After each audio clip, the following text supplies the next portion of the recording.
Bueno, buenas tardes amigos, una nueva emisión de Renacimiento Nacional. Muy contentos, impactados por el triunfo de la selección argentina el día de ayer, ¿sí? Nos hizo sufrir y al final se consiguió resolver el problema. Bueno, en el día de hoy tenemos un entrevistado, un querido compañero, un militante peronista de toda la vida, Julio Bárbaro, ¿sí? A quien le damos la bienvenida. Julio, bienvenido, muchas gracias por estar acá. No, gracias a vos por invitarme, porque los canales no me invitan más. Porque te peleas con todo, dice. No, no me peleo con nadie.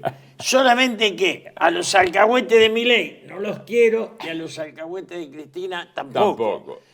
Y en el fondo, no vende eso. Los medios de comunicación están divididos en dos pedazos de la alcahuetería. Sí.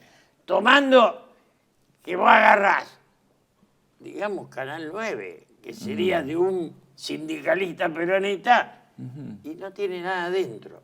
Agarrás el 26, que es de un señor que presidió la Cámara de Diputados, como Alberto Pierri, y sí, estaba encima, lo tiene a Jorge Castro, que vendría a ser el vocero de la Embajada de Estados Unidos. Sí. No, la patria. Toda la vida, Jorge, con Jorge nos peleamos en el 66. Bueno. Porque yo enfrenté a Onganía y él adhirió a Onganía ahí. O sea, bien, de aquel momento viene adhiriendo a una derecha casi que es argentina y antidemocrática, ¿no? Muy bien, poco democrática. Yo digo que cuando el delincuente de Caputo dice el riesgo Cuca, yo digo, a eso los griegos lo llamaban democracia. Mirá qué distancia. Claro, los griegos filosofaban y Caputo cuenta dólares. Eso, claro, no cuenta dólares, cuenta. Nos empeña permanentemente. Pero ¿sabes una cosa? Por sugerencia de Pablo Ansaldi, que te hizo unos hermosos reportajes largos este año, te vamos a interrogar, te vamos a pedir que nos cuente un poco tu relación desde joven con la Iglesia Católica y de cómo llegaste después a entablar una relación personal con el Papa, con Bergoglio primero, con el Papa Francisco luego. ¿Cómo fue tu acercamiento a la Iglesia en esa juventud? A mí me criaron los salesianos. Yo estuve en un internado que visto desde hoy sería un reformatorio. Desde los 13 años, estaba a 300 kilómetros de la capital, entrabas el 1 de marzo, salías el 10 de diciembre. Algunas veces te visitaba un pariente, porque eran del Valle, provincia de Buenos Aires. ¿Sos? Yo soy de capital, pero son problemas de inconducta de los jóvenes. Entonces yo estaba en el Colegio San Francisco de Sales, en Buenos Aires, ahí en Hipólito Yrigoyen y Yapeyú. Y sí. Me gustaba el campo, qué sé yo, y me llevaba mal con mi viejo. Y entonces me dijeron, ¿no querés ir a un...? Y me fui. Y era una cosa, si yo cuento el internado, hoy sería un reformatorio. Pensá que mi vieja me mandaba la chacra por encomienda. El cura cortaba las caras de mujer para que no tuviéramos tentaciones. La revista La Chacra. La revista La Chacra. También a los 14 años el cura me dijo, porteño, matá esa yegua. Y yo tenía mi cuchillo, maté todo lo que pasó. Me mandaron matar. O sea, desde ya, carné de chancho, carné de vaca, digamos. Y recuerdo haber usado un arado mancera, que ya la gente no debe ni saber qué es un arado. Es el caballo y una reja y vos con la mano atrás y las riendas, tratando de manejar la rienda y la melga. La melga es lo que armás. Y eso, y levanté bolsas con un físico chico, pero levanté bolsas. Hice todas esas historias de los jóvenes duros. Claro. Y duro era duro. A ver, el cura nos sacaba en pleno invierno a trabajar con hacha o con pala o con caballos. Y te decía, a las 7:30 de la mañana, después de la misa, y un desayuno que era un cacho de galleta con... Con mate cocido, con o sea, leche. Con leche. Y me decía, agarrar escarcha. Entonces vos rompías la escarcha, agarrabas un pedazo de escarcha en cada mano y te quedabas unos segundos así con la escarcha en la mano y decía, soltar escarcha, refregarse las manos, no las tienen más calentitas. Miércoles. Era duro, era un reformatorio, de lo cual no solo no me quejo, agradezco a Dios que me haya hecho duro. Te haya templado. Templado, yo no puedo decir tengo calor, tengo frío, porque me educaron que eso era gesto de debilidad. Ya.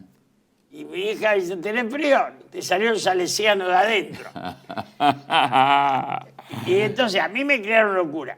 Vine a Buenos Aires, entré a agronomía, hice bastante de agronomía, pero como no tenía plata mi familia, salí en un 160, taxista, iba con los curas jesuitas, en un grupo de formación que era el Cenáculo, hermoso, y ahí fue donde, digamos, básicamente el cura me hizo hacer una entrevista Para ver la vocación. vocacional, Ahí está. que me lo hizo Marta Magli, una psicóloga maravillosa. Y ahí dijo, lo tuyo es lo social. Bien. Y me metieron a la ciencia política. Entonces, pero después me metí de ciencia política con los curas del tercer mundo. Claro. No se escribió casi nada de los curas del tercer mundo. Los curas del tercer mundo fueron una historia brutal, profunda, de transformación. Mi confesor era Carlos Mujica. Carlos Mujica rezaba misa en mi casa de la calle Castrobarros. Mirá. Me casó Alejandro Mayol, el cura guitarrista, el que cantaba Dios crió la vaca y también la leche, hizo el dulce de leche, todo lo hizo bien. Pero estaba Miguel Macialino, que era un intelectual, Pedro Gelman, Richardelli, que era un santo maravilloso. Sí. Digamos, yo me crié con esos curas y me crié en la fe. Claro.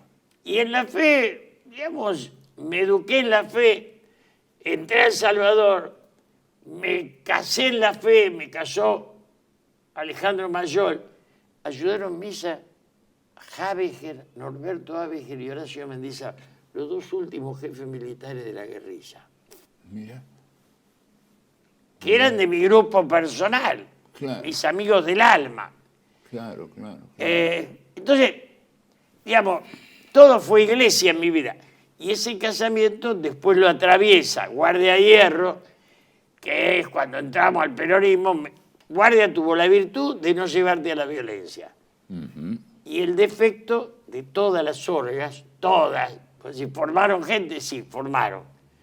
Los montos llevaron a la muerte a miles, porque era reivindicar la guerrilla fue digna contra la dictadura y traidora a la patria contra la democracia.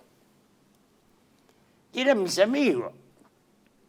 Entonces, qué sé yo tengo exilio y secuestro. No soy el botón Berbisky. No, viste que el botón Berbisky pasa y toca pito ahí. Sí, lo que fue el kirchnerismo, digo, la traición de Menem, yo trabajé con Menem, trabajé primero para Luder, fui diputado en el 73, después en el 83, y en el 73 éramos hijos de la rebeldía. Sí. Había talento en todos. Sí, totalmente. Y entonces era un Perón maravilloso, con toda la sabiduría. Ah. Y la guerrilla en la imbecilidad, que los Kirchner eligen la imbecilidad de la guerrilla antes que la grandeza de Perón. Aclaro esto. Sí. El Turco Menem es una lacra, para mí es un ser despreciable, un vendepatria. Entonces vendió todo el Estado, todo lo que hicimos entre todos, el Turco se lo robó para los amigos por una coimita. Sí. Pero contanos de cuándo lo conociste a Bergoglio. Y en El Salvador, que yo tenía un desarrollo, era del cura Luz y del cura que ya nadie se acuerda de ellos. Ahí conozco al Bergoglio. En un momento, después, cuando en el 73 yo era diputado y Bergoglio le entrega a los civiles la Universidad de El Salvador. El manejo de la universidad. El manejo de la universidad. Yo tengo una discusión con él. Él se la entrega a Amelia Podetti, que era brillante. Sí. Y después estaba Cacho Piñón, que era un buen tipo. Pero después queda en manos de una transfuguita que hacen unos pesos. Con todo lo que se hace plata, lo terminan degradando. No porque el negocio vaya contra el talento, no, sino que acá, cada vez que hay negocio, van los más berretas. Esto es así. Digo, las universidades de Estados Unidos hay guita y hay talento. Acá, si hay talento, no hay plata, porque la plata nuestra está en manos de los brutitos. Bueno, y ahí lo conociste a Bergoglio. Ahí conocí a Bergoglio, me peleo con él cuando le da la universidad al grupo, que también toda la historia de Bergoglio y Guardia de Hierro soy yo. ¿No? Yo estaba en El Salvador y entro a Guardia de Hierro. Ajá. Y yo era el único de El Salvador que estaba en Guardia de Hierro. Así que esa historia no es que yo me ponga centro, es que en esa historia lo fui. Ajá. Fui vicepresidente del Centro de Estudiantes de Ciencia Política, después creo que presidente, estaba con Dante Caputo, con un grupo. Pero, digamos, en esa historia El Salvador pega un bajón, pero después, cuando yo me peleo con el cura, porque el cura me escribe unas cartas hermosas que ahora no encuentro, pero eran de 3 páginas, todas manuscritas, como siempre lo hizo Bergoglio, siempre a mano, hasta las citas que me daba en el Vaticano. 7 horas me dio el Vaticano, todas con un escrito a mano, una cartita que sacaba la foto del secretario y me mandaba el WhatsApp. Qué grande, sí, Querido sabemos de esa compañero, lo espero tal día. Si usted puede, lo espero tal día. Bah. Me hago amigo de él y cuando está Néstor Kirchner, él me llama y me dice, usted me puede acercar al presidente y yo lo voy a ver a Néstor. Digo, Néstor, te tenés que encontrar con el cardenal. Néstor dice, no. Yo era muy amigo de Néstor. Mira. Muy amigo. ¿Pero lo conocías de antes de ser presidente o te hiciste amigo en esa circunstancia? Porque Cristina era senadora. Ah, claro. Néstor vivía a 2 cuadras de casa. Y a la noche, como ella no llegaba, él no quería comer solo. Y me enganchaba a mí. Mirá. Pero años enganchándome a mí. Pero me cansé de comer con él. Después venía Cristina y comíamos los 3, a veces con algún otro, pero durante mucho tiempo yo estuve muy pegado a ellos, muy pegado. Y en alguna medida también yo le decía a Néstor, te voy a presentar a Hugo Moyano, y lo llevaba a ver a Hugo. Claro. Y entonces cuando volvíamos, Cristina decía, ¿de dónde viene? De ver a Hugo Moyano. Ustedes pierden tiempo en esas cosas. Cristina nunca se puso a laburar de nada. Por eso cuando dice Cristina libre, yo no sé por qué tiene que estar libre. Eligió a Budó, eligió a Scioli y a Alberto Fernández. Ya por esas 3 cosas la tienen que dejar presa. Sí, totalmente. Y entonces, vos siendo amigo de Bergoglio, Bergoglio te pide que se lo presente a Néstor. Casi y Néstor no quiere saber nada. Evangélico 3 veces me pidió Bergoglio que yo convenza a Néstor. Yo cenaba con Néstor, veíamos televisión juntos. Yo, cuando él me quiere poner ministro, le digo, no. Me dice, ¿por qué? Porque vos humillás a los que te rodean. Y yo me voy a ir al otro día, porque a mí no me gusta que me humillen. Claro.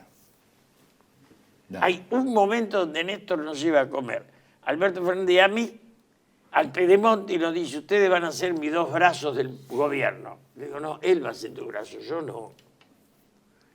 Yo quiero vivir tranquilo, pensar, debatir, pero no me interesa la guita. Tampoco me vuelve loco el poder. Tanto así que él, por la amistad que nos unía, el día antes de asumir, me llama a mi casa y me dice, Julio, venite para acá, por favor. Me voy a ir a Reconquista, donde tenía la oficina, y me dice, tengo un cargo que depende de Parrilli. O sea, que es importante y no depende de mí, así que no te vas a pelear conmigo. Y ahí me pone en el confer. Claro. Pero esa es mi historia con él, ¿no? Después me mandó firmada la embajada de París. El embajador en París me lo mandó firmado. Y yo le dije, me fui a cenar con él y digo, Néstor, me está tomando el pelo. Si te quedás nos vamos a pelear. Ya sé que nos vamos a pelear, pero no por eso me voy a ir a París. Yo quiero ir a París un mes, no quiero vivir allá. Embajador es dueño del silencio. Te mandan de embajador para que te calles la boca. El Turco Menem ya, esa lacra, me quiso mandar a Chile de embajador. Con honor, Caputo me quería dar una embajada. Tantas veces me han hecho embajador que nunca llegué. Bueno, mira vos. ¿Y cómo siguió la amistad con Bergoglio? Bueno, cuando Néstor no lo quiere recibir, yo a la última vez le digo, Néstor, está claro que a vos el cura te queda grande. Vos solo podés hablar con lo que podés dominar. Mira. Claro. No le gustaba un cuerno lo que le decía, pero lo aguantaba, porque yo le había dicho siempre que él no soportaba a los seres libres. Él quería alcahuete. Por eso Cristina se equivoca y cree que como él tiene a Alberto, Alberto es inteligente. No, Alberto era un cadete de lujo, Claro. pero no daba para primero, se vio, fue el peor presidente de la historia argentina. Sí, sí. Un mediocre con soberbia. Milei hace esfuerzos denodados por ser peor que Alberto. Y hasta ahora van en cabeza a cabeza, van en empate. Bandera verde, sí señor. Pero vos después, cuando Bergoglio fue papa, te recibió 7 veces. Cuando está de papa, yo busco las cartas de él y las encuentro al final, digo, qué grande papa. A los 20 días recibo una carta vía Aldo Carreras. Yo estaba en la Biela, me dan una carta, la abro y es manuscrita del Papa que me dice, querido hermano, sería un gusto que usted viniera a visitarme. Madre mía. Y entonces me puse a lagrimear. ¿Y qué te parece? Y al lado mío pasó Lombardi. Me dice, ¿qué te pasa que lloras? No, digo, es de emoción. Me invita el Papa. Para Lombardi, pobre Lombardi, Lombardi hizo plata de chiquito, no tiene problema. Digo, no, pertenece a los argentinos, ¿no? Poderosos, que son todos insensibles a nada. Entonces, bueno, y ahí fui y me quedé un rato, qué sé yo, le digo, me voy. No, le dice, yo a usted le asigné una hora, tiene otras cosas que hacer. Y entonces, Cuando te encontraste con Francisco. cada vez que, ya la primera, yo a los 20 minutos decía, le rompo la paciencia, Claro, porque lo claro, peor que hay en la claro. vida es molestar al otro. Claro, y este hombre debe estar muy ocupado, pensaba vos. Y que sabía que estaba ocupado.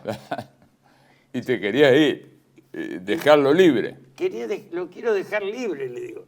Yo a usted le asigné una hora, hablemos tranquilo. Y tardé en darme cuenta que él era amigo mío. Y yo, que me había casado en la religión, pero había terminado mal porque mi matrimonio terminó mal en el sentido de que no teníamos nada que ver. Nada. Y me divorcié y después fui bastante mujeriego, me volví a casar, pero, digamos, no. Y con el tiempo me di cuenta que él, yo se lo decía, porque cuando estaba acá y lo veía le decía, escúcheme, padre, si yo mato a mi mujer la iglesia me perdona, pero si soy divorciado no. O sea, ustedes me están llevando a que la asesine. Qué bárbaro. Bueno, y de todo esto que hablaste, estas tantas horas, ¿qué nos podés contar? ¿Cuáles eran las preocupaciones de Francisco? No, hablábamos de todo. Yo he hablado con el Papa de todo. Digamos, por ejemplo, dialogábamos sobre la mascota. Yo le decía, santidad, el mascotismo es el fracaso del otro. Si alguien habla con el perro, porque no puede hablar con un humano. Totalmente. Uno puede estar en silencio. Entonces, bueno, este tema, yo no voy a decir lo que él decía, yo digo lo que yo decía. Decía, Pero Santidad, seguramente coincidiría con vos. Santidad, fui a estos cementerios modernos y me di cuenta que los ricos tienen miedo con la muerte. Entonces, el cementerio moderno es una extensión de la cancha de golf. Sí. Con ningún monumento que recuerde al que se fue. Sí. Y entonces, una chapita que uno pisa, cosa que la muerte para los ricos es una casualidad. Y Dios no tiene que existir, porque si Dios existiera, me acuerdo una vez que fui a España, le digo al taxista, en época de Franco, ¿cómo está Franco? Me dice, tiene un problema con Dios. Digo, ¿cómo un problema con Dios? Sí. Si Dios llega a existir, ¿usted se imagina lo mal que la va a pasar ese degenerado? Bueno. Sí. Bien. ¿Y qué más conversaban? No. La Argentina, el país, la preocupación por el país. Conversábamos de la muerte, conversábamos de la fe, de la religión, de Simón Pérez, que era su amigo, del Pepe Mujica. Cada vez que lo veo, le digo, Santidad, usted llegó a la sabiduría por la fe. Y hay un tal Pepe Mujica que llegó por el ateísmo. Tienen que encontrarse porque son los dos caminos hacia el saber. Y me contestó, vino a verme, le di media hora como a todo presidente y cuando se fue me di cuenta que me había equivocado, me dijo. Y después tendría que haber seguido hablando más. Pero volvieron a hablar, después se vieron. Sí, yo cuando lo fui a ver a él, le digo, y Pepe quiere venir, pero no lo dejan los médicos. Estaban muriendo los dos. Claro. Pero esa tesis mía era para mí clave, ¿no? La vida es la sabiduría. La degradación de la sabiduría es la riqueza. Vos lo ves a Unequian o a Venega Pinchi, Linchi, le dicen Linchi, vos decís, pucha, si la oligarquía nos dio a Victoria Ocampo, ¿por qué ahora salió este payaso? No, claro. Sí, ¿No? Sí. A Bioy Casares, Claro. con el cual tuve mucho diálogo. Mira. Yo toda mi vida hablé con los no peronistas. O sea, porque Bien. me parece que el sueño de Perón era abrir el peronismo a los demás. Claro. Cosa que el kirchnerismo... El último Perón queda claro. Bueno, cuando yo estuve con el general Perón el día de su cumpleaños último. El 8 de octubre. El 8 de octubre. Tuve 2 horas y media, éramos 3, 4. 73. 73. Y fue muy, muy linda. Ya uno no quiere repetir anécdota, pero fue hermoso. Mira. Con una grandeza, bueno, ni Menem ni Kirchner tienen nada que ver con el peronismo. El peronismo es el patriotismo. Es la etapa más alta que tuvo la Argentina como patria. Sí, sin duda. Y después siguen las dictaduras siendo dignas. Yo digo siempre, Lanús y Lévito fueron gobiernos más dignos que el del Turco Menem. Fueron dictaduras, pero el Turco Menem fue una democracia de degradados. Totalmente. Sí. Se junta con el rey de España para llevar el teléfono. El rey de España defiende a España, este degenerado, unos manguitos. Es la degradación del ser humano. Ahora hay menemitos por todos lados, que son traficantes, vendedores, rematadores. Si uno analiza aquella etapa de la Revolución Argentina, hubo obras de infraestructura muy importantes pensadas en un sentido nacional. Pero más bien, Lévito hizo el puente Zárate Brazo Largo, como yo tengo una chacra por ahí. Lo había empezado en Ganía. Y lo termina Lévito. Sí, lo había empezado en Ganía. Pero, digamos, había idea de patria. Éramos más que... Era la idea de intercomunicar toda la Mesopotamia, ferroviario y vial, ¿no? Claro. Ferroviario y vial. Toda esa construcción que hace la dictadura, Menem hace destrucción. El inicio de aquella represa grande que está en Neuquén, ¿no? Toda esa historia está pensada desde militares patriotas. Después viene Martínez de Oy, Menem. O sea, la antipatria puede ser dictatorial o democrática, pero es traición. Sí, tal cual. Bueno, ahora vamos a un corte, ya vi la seña del operador y volvemos enseguida.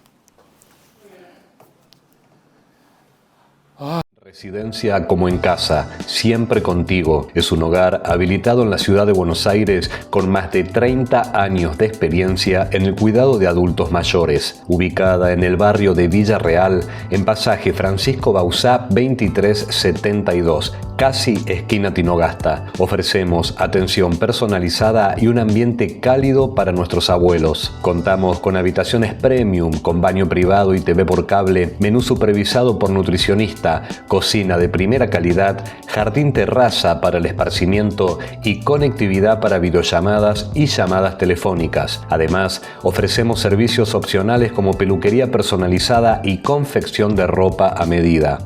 Comunicate al 11 50 35 15 25. En Como en Casa, el bienestar y la comodidad de nuestros adultos mayores es nuestra prioridad. Los esperamos. TLV1 se complace en anunciar que estará transmitiendo en su canal TLV1 Clips valiosos programas emitidos antes de la censura sufrida. El lienzo prohibido, el revés del derecho, combates por nuestra historia, disenso, historias de Malvinas, entre otros que podrán encontrar en este enlace.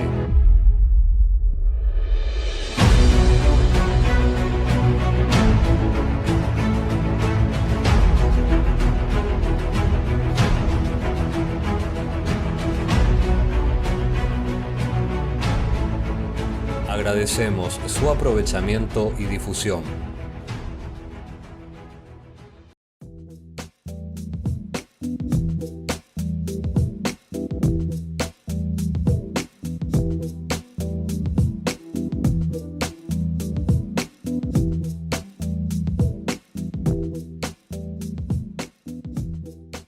Decir siempre la verdad primero tiene un precio.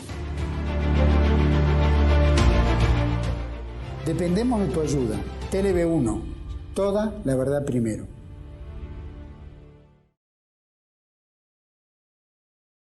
Bueno, seguimos entonces, estamos con Julio Bárbaro, un hombre que ha dedicado su vida a lo público, militante peronista desde joven, y un hombre muy ligado a la formación cristiana, a la formación católica.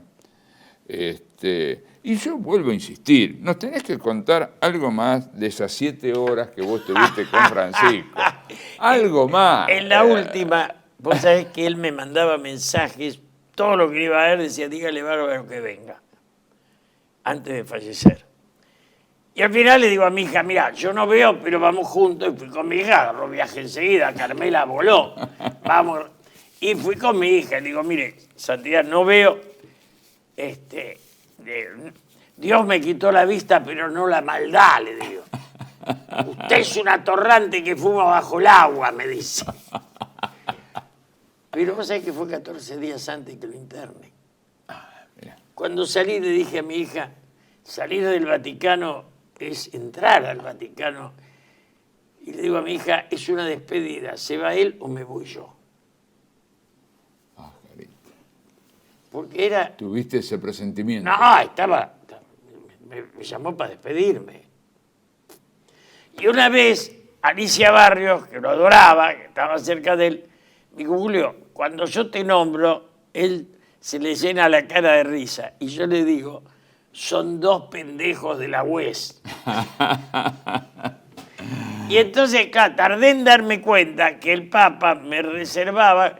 como amigo de la vida, de San Lorenzo, del barrio, claro, todas esas historias. ¿Vos también de San Lorenzo? Yo nací de San Lorenzo, nací en Castrobarrio de Agrelo. Y que mi viejo era vitalicio, el día que fuimos al descenso, me acuerdo mi viejo en el sillón llorando a lágrima tendida. Claro. ¿Y por qué no se pudo concretar una visita de Francisco? La primera vez que lo vi, le dije, Santidad, si usted hubiera nacido en Brasil, nadie se atrevería a hablar mal de usted. Porque son patria. Me dijo, ni siquiera en Chile, que hay menos catolicismo. Lo que pasa es que la Argentina es un país fracturado. Gorila es el tipo que no quiere ser argentino. Por eso le molestan los de abajo, porque los de abajo son nacionales, no se pueden ir. Entonces, la patria está fracturada en una historia en la cual, desde Mitre, Rivadavia y todo eso, es la idea de Sarmiento también. Es la idea de civilización o barbarie. Y somos la barbarie. Eso era Discépolo, Scalabrini, era Homero Mansi. Eso era Ernesto Jauretche. Arturo Jauretche, Ernesto era mi amigo. Te quiero decir, esa historia de la riqueza y el peronismo es aquel momento donde San Martino dice, es la rebelión zoológica. El aluvión. El aluvión zoológico. Y Scalabrini dice, es el sustrato de la patria sublevada. Claro. Entonces, ahí tenés las dos concepciones. Y el Papa acá tenía, aparecieron los masones de cartón, ¿viste? Pichetto, que ya es pobrismo, Ricardito Roa, que está unido a los poderes económicos, todo. Digamos, todos los tipos que... Nosotros tenemos una masonería que es una lacra. Por eso tenemos conflicto con ser o no ser judío. Yo fui admirador de Simón Pérez, llegué a almorzar con Simón Pérez en grupo, pero desprecio a Netanyahu. Esto no tiene nada que ver con los judíos. Claro. No. Mi nieta, Sí. hija de Gerardo Rosín, decidió hacer su bar mitzvah y yo impulsé ese bar mitzvah que lo hizo Daniel Goldman. Era un personaje hermoso.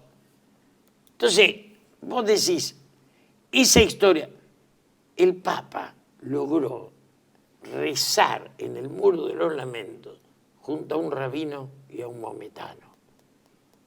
La unidad que le aportó al mundo. Porque él acá hacía la agrupación de síntesis religiosa. Sí. O sea, pero nunca pudimos unir.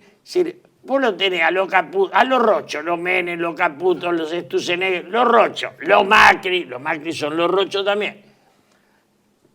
Por eso está hoy el tema de Kicillof, que lo dice en eso Pañi y yo se lo agradezco porque es caballero. ¿Viste? Él lleva invitados que son cachivaches, qué sé yo, bueno. Pero él dice cosas tales como, lo dijo en la última, Álvarez Agis me dijo que Kicillof no tenía nada de izquierdista. ¿Nada? De izquierdista.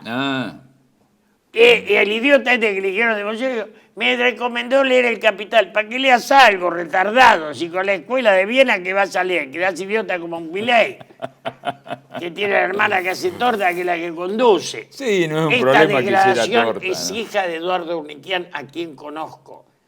La degradación, porque nosotros teníamos la industria, que eso era Bungibor, que eso era Roca, que eso era...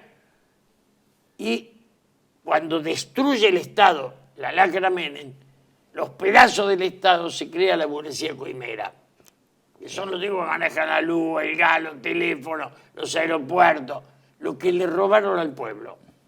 No producen nada, se lo dimos hecho. Los argentinos hacemos la ruta y la administra lo privado. Esa convicción de que lo privado tiene que... es de degenerar. Yo la otra vez estaba en una mesa que había 2 o 3 de Milei y me dice, ¿qué piensa de Milei? Digo, alguien que le baja los impuestos a los yates y a los coches de lujo y los aporta a los discapacitados, ese ser es un degradado mental o moral. Y no dijeron ni A. Sin duda. Porque le sirve para los negocios, pero no, es como Videla, ¿viste? Claro. Mata, pero me ayuda. No. Entonces, habría que ver quiénes fueron los tal, porque lo convencieron a los milicos que maten a la izquierda y después lo dejaron preso, no le pusieron ni abogado. O sea, es una oligarquía degradada, decadente y traidora. Estoy muy duro. No, perfecto. ¿Has tenido tiempo de hacerte leer la última encíclica? Sí, no me la hago leer. Aprieto YouTube y sale. Bien, cierto, tenés razón. Yo tengo una biblioteca mayor que la que tenía cuando veía. Tenés razón. Primero, Si hay algo que me había quedado claro, y se lo dije 2 veces a su santidad en 2 reuniones distintas, usted está eligiendo al sucesor. Se reía, me decía, no, solo puse el 70% de los cardenales. Porque era poner la iglesia, sacarla de donde la habían querido meter, correrla. Yo me acuerdo que la primera vez que lo veo le digo, ¿qué es de la vida de Cacho Caselli? Porque Cachito Caselli era parte de una orden allá, porque el menemismo tenía con un cardenal, bueno, había una cosa espuria en ese momento en la iglesia, que obviamente lo espurio se juntaba con lo espurio, entonces estaba... Y dice, me mandó una nota diciéndome que quiere verme y reza por mí. Le digo, bueno, ¿y usted qué le contestó? Que gracias por las oraciones. La tenía clara. Pero toda la vida la tuvo clara. Bien, y vos decís que hay un libro que en buena medida el Papa actual es un continuador de la obra. Pero además tiene todo. Es yanqui, oficialmente peruano de pasión. Es la síntesis de lo que necesitábamos para que le pare el carro a Trump. Que Claro. viste que te dicen que la decadencia, Europa está en decadencia. Vos lo mirás y decís, no, vendeme un pedazo de la decadencia. Está en decadencia Estados Unidos y Rusia. Los dos están en decadencia. Los rusos no le pueden ganar a Ucrania. Que es una cosa, viste, están hace 5 años ahí Putin. Perdiendo patria. Y Trump ahora lo maneja, viste, Irán, le saca, le pone, le empuja, porque le maneja los tiempos, ¿sabe? Lo obliga. Le tomaron la maña. Y Netanyahu, que es el judío que devolvió la historia del antisemitismo, porque el antisemitismo estaba totalmente superado. Jamás hubiera vuelto. Pero, claro, si te dedicas a matar palestinos, ¿quién te defiende? Entonces te vas aislando, sos un delincuente como Netanyahu. Las charlas de Francisco con Simón Pérez eran gloriosas. Mirá. Y él me contó que cuando fue a la casa de Simón Pérez lo recibió con un pequeño grupo tocando, bueno, no importa. Pero o sea, lo tomó como un hecho de la historia de la humanidad. Claro. Que un papa visite la casa del primer ministro, no era primer ministro en ese momento, ya estaba la porquería, la lacra Netanyahu. Entonces, Trump es lacra, Netanyahu es lacra, Menem es lacra, y bueno, Bien. vos y yo nos criamos admirando el talento, Sí. y hoy se admira la riqueza. Claro. No, es otra cosa. La encíclica última me parece que tiene una importancia y va a ir creciendo la importancia de la encíclica. Le devuelve a la iglesia la centralidad, porque antes era marxista o liberal, y ahora él, la trascendente, la fe, es capaz de convocar a los creyentes y a los dignos que no lo son. Sí. Eso es lo que logró el Papa. Sí. No solo es de los creyentes, Sí. ese pensamiento ilumina a la humanidad aún desde los ateos. Es absolutamente humanista, ¿no? Y alertándonos de los peligros del presente y del futuro, ¿no? De todo, digamos, si vos lo que antes buscábamos en Marx o buscábamos en Adam Smith, hoy se encuentra en el Papa. Es brutal el cambio. Entonces es el Papa contra los ricos. Porque y por algo lo tomaron los poderosos del planeta como su enemigo. Pero Peter Thiel, de tu momento, Claro. tipo, ya dicen que el hombre, la democracia, ya tienen que manejar. O sea, es una pulseada entre los ricos y las naciones. Lo que pasa es que China y Europa son muy fuertes, lo es Corea, lo es Japón. O sea, los ricos no van a vencer las culturas Claro. como historia de la humanidad. Van a tener tanta plata como las naciones, pero las naciones van a tener tanto poder como para aplastar a los Peter Thiel, a toda esta lacra, digamos, a los Milei. Claro. Y a los digamos, como este personaje que tenemos, Unaiquianes, a los Unaiquianes, que son, yo lo conozco, a ver si lo conozco demasiado. Muy bien. Puedo escribir un libro sobre la mediocridad de los ricos conocidos. Ricos importantes, conocido don Mario Gil, presidente de Bujibor, un genio. A Gelbar y a Frigerio. Con los tres tuve diálogo. Claro. Y ahora te ves estos gorditos que afanan milanesa. Claro, Entonces, bueno, vos estás hablando de grandes empresarios que hicieron fuimos su el apuesta, país más importante del que continente. empezaron, que en el caso de Gelbar, por lo menos que lo conozco, empezó de abajo y supo hacerse de una fortuna muy importante produciendo. Con una grandeza. Produciendo, ¿no? A mí me daba 2 horas y yo le decía a don José, no lo llama nadie a las empresas. Me decía, no, porque yo pago buenos sueldos. ¿Qué quiere decir? Que gente inteligente. Claro. Ojo, me dice, saben que uno está acá y eso los tranquiliza. Claro. Sí. Frigerio era otra cosa, Frigerio era más estalinista, mucho más estalinista, pero no. Eran tipos que pensaban el mundo y la patria. Claro. Estos piensan, yo estuve al lado de Macri, pobrecito, Macri quiere jugar al bridge, ver el fútbol y tener una novia, hasta ahí le da el talento, no le da para más. Sí, hay una ausencia de clase dirigente. Ay, tenés al idiota que decía, mi querida Fabiola, todo. Dios nos mandó el talento a los pies y lo tenemos a Messi, pero no tenemos un estadista. No tenemos un Pepe Mujica, no tuvimos, pero no tenemos, digamos, un conservador digno, un Sanguinetti. Ni siquiera tenemos un Bolsonaro, mira lo que te digo. Sí, tal cual.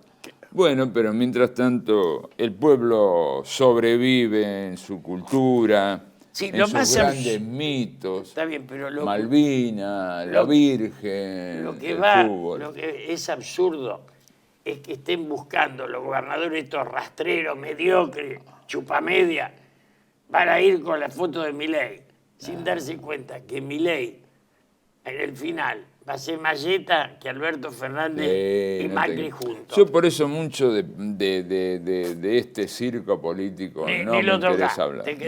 No me interesa hablar. Chico, sí. Quizás sin tener razón. El pueblo se ha expresado, se expresa cuando considera necesario, y en los valores tradicionales, ¿no? La veneración a la Virgen. No, la religiosidad de nuestro pueblo. La religiosidad popular. Lo de Luján, lo de Salta, todo.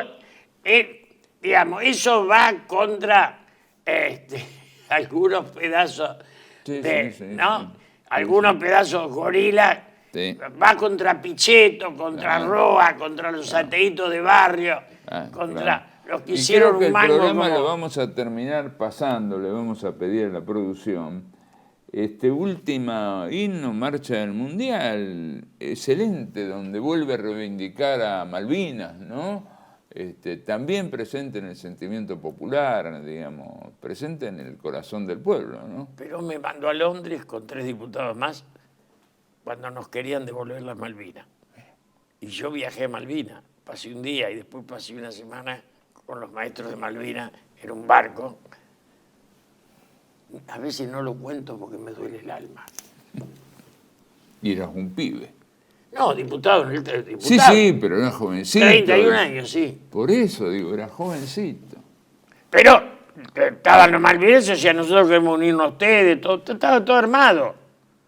Vino un borracho, tiró un tiro, después tuvimos que armar el heroísmo. Sí. Pero el borracho.